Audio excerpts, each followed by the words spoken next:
Welcome to Bloom and Ruin. It is time to begin. Breathe by Analiese, Vander-Vinne. I inhale the overpowering tang of salt, little grains of sand ensnared in my wind-tussled curls. I walk closer to the water, white foaming bubbles imprinting the outline of the previous wave on the sand. Reaching the edge, my feet are swallowed by golden mouths, grainy tongues sucking and slurping at my ankles. The tide comes in, cool water rushing over bare toes, releasing my feet, the current urging me out. I resist the pull, sand gnawing at my feet. The wind batters my back, whipping sand into my eyes. I shift, inching forward. The wave breaks, spraying clothes, face, and hair. I stare up at the dark sky, blanketed in shimmering jewels. 1,000 stars, 1,000 possibilities. My gaze lowers to the horizon, a smudge of shadow in the distance. A wave forms, strong, powerful, towering. My stomach twists and I turn, ready to sprint back to shore, but I'm too far out. I'm engulfed by the wave, swept into its icy embrace. I struggle, arms and legs flailing as I try to discern up from down. I tumble head over heels, only to be spat out onto shore. I clamber to my feet, coughing and spluttering. My skin is chafed raw, stinging with cuts, yet as the wave slams into shore, kissing the sand in passion. Sliding its icy hands over my skin, I'm drawn towards it, to what lies beyond. My heart hammers, a thrill rising within me. You have to get out past the break. Straightening my spine, insides quaking, I glare at the swirling blackness before me. I wade out, again, watching a wave forming. I will not run. I start to swim, parting the water with my hands. I don't look back. I dive beneath the wave, allowing it to crash over me. A heavy weight presses into my back, holding me under before rolling away. I surface, gulping down air. A grin breaks across salty lips. Laughing, I float on my back, body illuminated by the gentle glow of the stars. Flight 280 by Josh Morgan.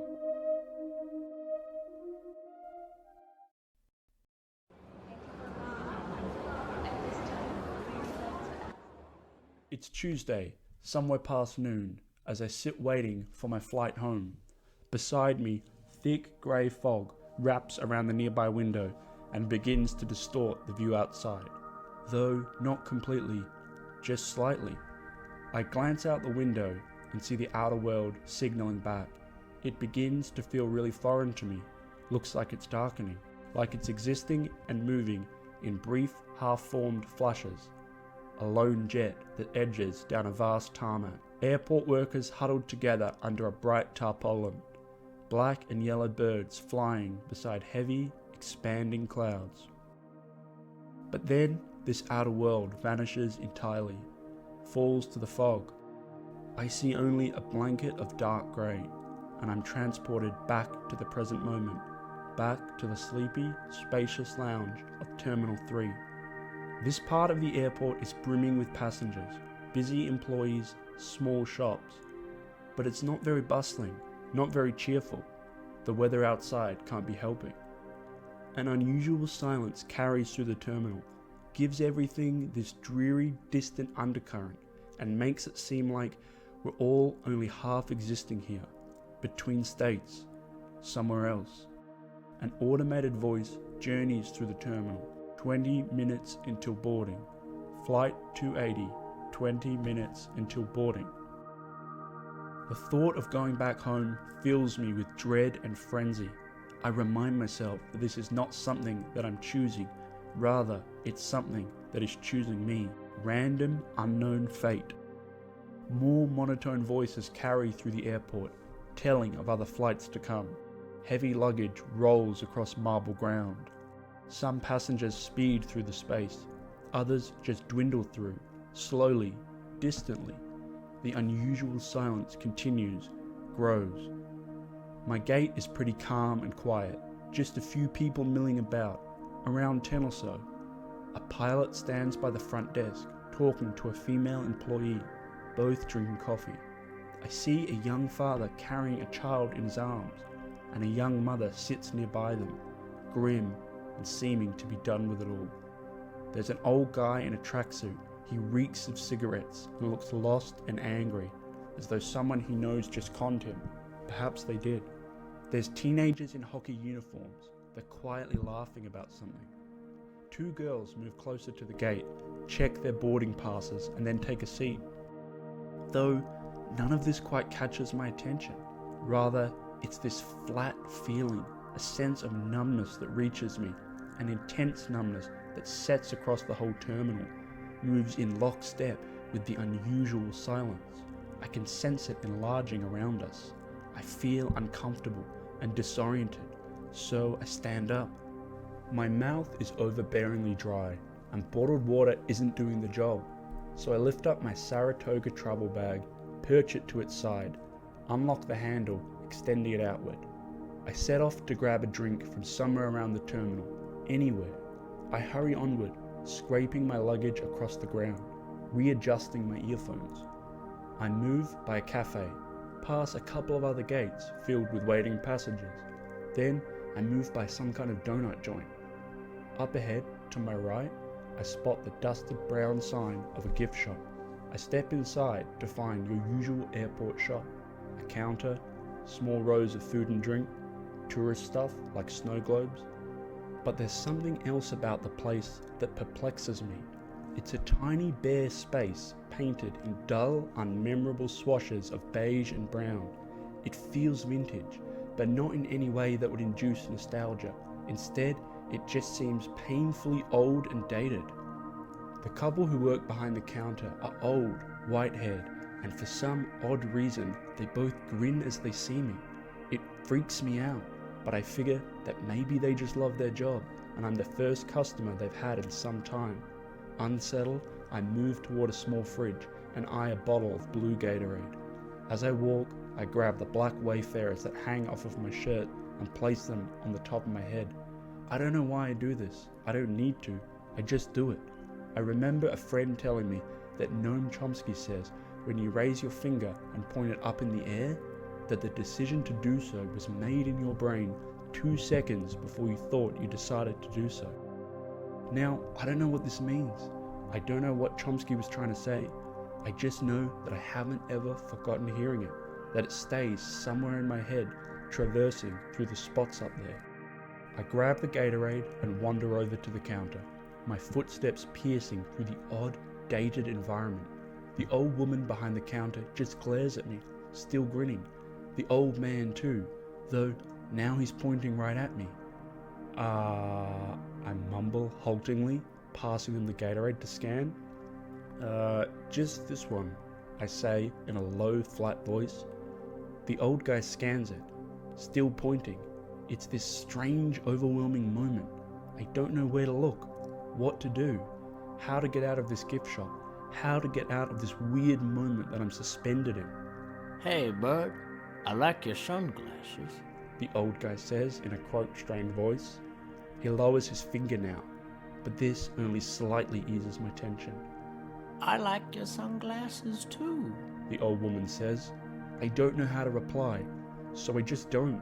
I scan my card and wait for it to go through, pray that the machine will quickly accept, that I can move the fuck away from whatever this dreadful interaction was. We said we like your sunglasses, bud, the old man says firmly, with caution. The old woman furrows her brow. They seem offended. They like my sunglasses? The Wayfarers perched on my head that they can barely even see? I don't know how to react, how to leave this moment. The old guy looks away now, disgruntled. He avoids eye contact. The old woman just blankly stares at me. My card still doesn't go through, is still loading. Somehow, I only just noticed that they're wearing matching t-shirts, large, overflowing black tees with an image of Prince Charles and Camilla printed on them. Neon blue text is sprawled across and reads, "Future King and Queen, long may you run." What the fuck? It's the only thought I can muster at this moment. What the fuck? I I can't stop looking at the matching shirts. Prince Charles and Camilla? The phrase, future king and queen, long may you run? It all confuses me. It all terrifies me. Thanks. I like your shirts, I guess, I say to them, unconvincingly. They begin to smile again. I think that this whole time they were just waiting for me to compliment their odd Charles and Camilla shirts. A quid pro quo kind of thing. Thanks, bud. They say in unison, visibly elated. A miracle arrives as my card finally scans, is finally accepted. I take the Gatorade and burst out of the shop, racing back to my seat at the gate, fleeing the depraved scene of the freakish old couple and their royal family merge. I return to my seat, and the area is still unusually silent, still tainted with a rising numbness. My phone dings and a text appears. I see who it's from and just leave it, place it back into my pocket. Then I think I see a famous footy player walk by, one of the ones who won a Brownlow. I can't be so sure though, because I don't really even follow footy. He walks by with a girl, and I peek over at them, blankly ignoring another announcement from the monotone voice. I turn away, sip some more Gatorade, check my phone again, but it loses signal. Then I spot a flight attendant walk by from an arriving flight. She looks sadder than the others in her group. I wonder what it is that's eating away at her, but realize I'll never find out. Nearby, the old guy in the tracksuit looks at me, like he might know me, studies me. Then something flashes in his eyes, perhaps the confirmation that he doesn't know me at all, because he instantly relaxes, turns away casually, nonchalantly. I become a stranger again. Sitting there in the numbness of the terminal, my mind starts to drift, and I allow the thoughts to follow, one after the other. I think back to this trip I took one time, with some friends who were also travelers. We boarded a bus for a faraway city, and moved down big dark roads, brightened only by the brief flashes of multicolored light. I think about a girl I once met in Las Vegas, this really bright, really beautiful college student. I remember that her dark blonde hair was cut just past her shoulders, and that she wore a fancy black dress. I remember that I just had to talk to her. She told me that she was the only child of lawyers from DC, high-powered Washington types, and that she spent half the year studying in the States and the other half at an international college in Paris. I told her how exciting and the life that must be, but she just shrugged and looked down, engulfed by a sense of unfulfillment and tinged with a semi-sadness.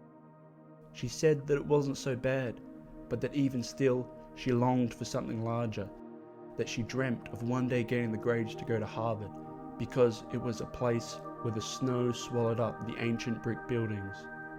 Then I think about my own family, some time ago, all of us gathered around a crowded dinner table. There's plates of roast chicken and corn, a pot of Caesar salad. We sit in complete silence. It's a few days into the new year.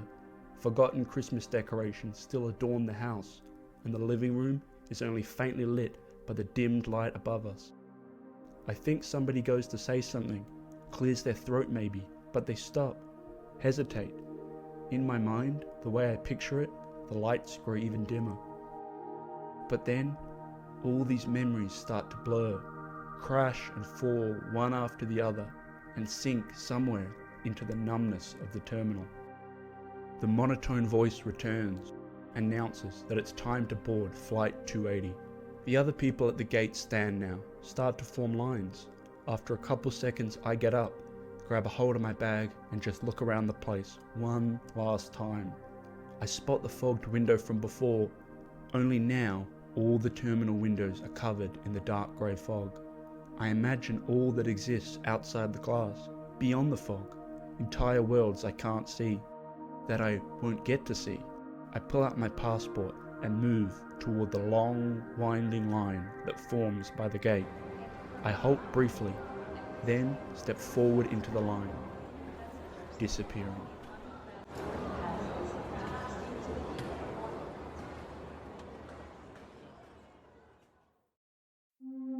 Kestrel's Kickbutt Adventures by Davis Anderson. Scene 1. A young man sits in a disheveled apartment with a couch, a kitchen, and 2 doors on the left and right of the stage. There are clothes, food wrappers, and other household paraphernalia strewn across the floor. There is a genuine atmosphere of despondent carelessness throughout the apartment. There are 3 windows along the back wall. The evening sky outside them is orange, with ashen black clouds. Corey, the young man, sits on the tattered couch, facing away from the back wall, engrossed in a vigorous button-mashing gaming sesh. An explosion is heard from outside. Corey flinches, but does not turn around. Another explosion causes one of the doors to swing open, and the fire chief sprints in through it. He looks as if he's barely survived an explosion himself. He attempts to catch his breath, stops, then looks up at Corey. "Time to suit up, son." Corey does not acknowledge the chief. He still does not respond. Earth to Corey. "There's a crisis brewing out there, mate. Don't you think it's time we call in your special friend? You know, the one with a high-tech battlesuit? The heroic one? The one who'd lay down his life for this city?" He continues playing. "Don't make me turn on the smoke alarm." Corey pauses his game, sighs, and turns to look at the chief. "Can you close the door?" The chief doesn't budge. Corey rolls his eyes, gets up, and closes the door himself. "If you want something done right..." He sits back down on the couch and glances at the chief. "He's busy, all right?" "Oh, really?" "Yeah." Corey resumes playing his game. "Tell me, what exactly is he doing?" "He's fighting Dr. Eruption in Hawaii again." "Is that right? Because it looks to me like he's sitting on his ass playing some stupid game while his city is going up in flames. So I think you better get going, Kestrel." "Huh, would you look at that? You managed to figure it out. What took you so long?" "I'm a fire chief, not a detective. But you hear enough bird puns and catch those sly winks you make, pretty much anyone can piece it together." Corey puts down his controller, stands up from the couch, and raises his hands in the air triumphantly. "Then congratulations! You figured it out! Yes, it is I, this city's superpowered protector, the avian champion, the one and only Kestrel! Welcome to my secret lair. I call it The Nest. It's full to the brim with state-of-the-art crime-fighting equipment, such as the Cushions of Righteousness." He picks up a couch cushion and wields it like a shield. "The Nourishment Chamber." He dashes to the kitchen and spins around with his arms wide. "The Pantry of Justice." He flings open a pantry door and pulls out a wooden spoon.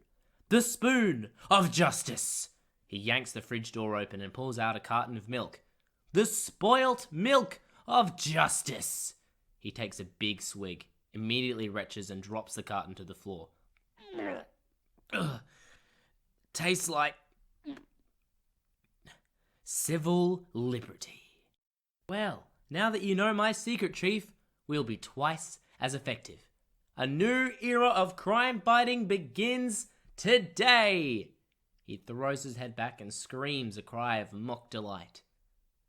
When he looks back down, he is scowling. He grabs a packet of chips from the pantry, walks back to the couch, and slumps back down into it. "I thought all superheroes were just orphans with access to unlimited resources." "My parents live in Canberra and Centrelink pays for this apartment. Anyway, Chief, what are you doing here? There's no fire in here." "I'm here to get you out there. So stop dawdling and go." "I'm not going." "The hell you aren't. You're our last line of defense, buddy. This city's under goddamn siege by costumed maniacs. No offense. None taken. This costume maniac gig you speak of was never going to pan out anyway. All I ever did was put on a show and indulge the basket cases I was fighting. I was doing more harm than good. So I'm taking a break from that toxic lifestyle." "Toxic lifestyle? Kid, this is your job. Then I quit. See yourself out, Chief. Corey goes back to his game. The Chief watches for a while, then sits down on the couch with him. Do you honestly think this is the best use of your time? Can you shush? Trying to beat the boss. Where's the suit? In the back, but don't bother trying it on. Why? You're sitting on a superpowered weapon but refusing to use it. So I'm taking matters into my own hands. The Chief gets up and strides towards the other door. I meant, don't bother trying it on because it only works when I wear it. Are you serious? If I wasn't, I'd be out there right now, wouldn't I? Then put it on, damn it! There's no point. It doesn't work. Are you telling me the only thing standing between this town and total annihilation has simply stopped operating? That's pretty much the size of it, yeah.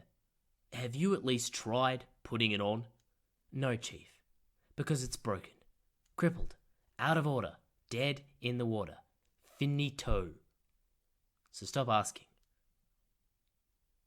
When did it stop working? When did what stop working? The suit. How long has it been since it fizzled out? A while? How long's a while? Corey doesn't answer. July the 21st was a while ago. Corey freezes.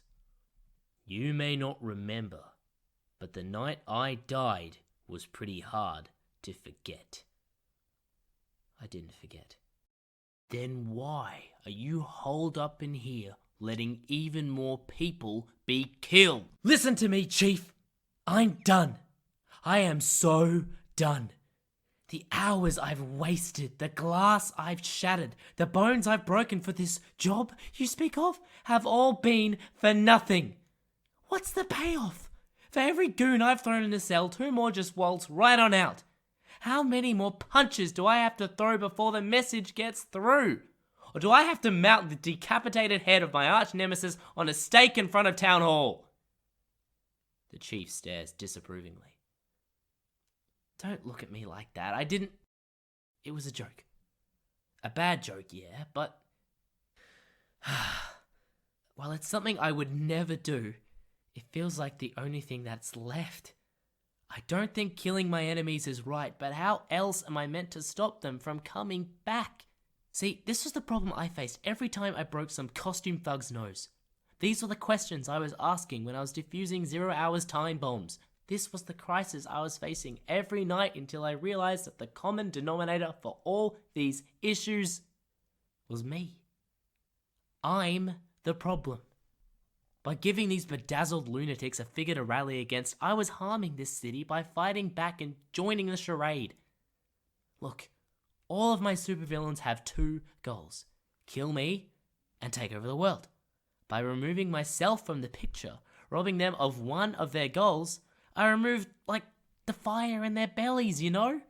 And now, since they no longer have something to fight, they've lost all interest in taking over the world because it's too easy. Conflict is the engine of drama, and we both know how dramatic supervillains can get. So, if you remove the hero, you remove the conflict. Then you remove the drama, and then the villain removes themselves.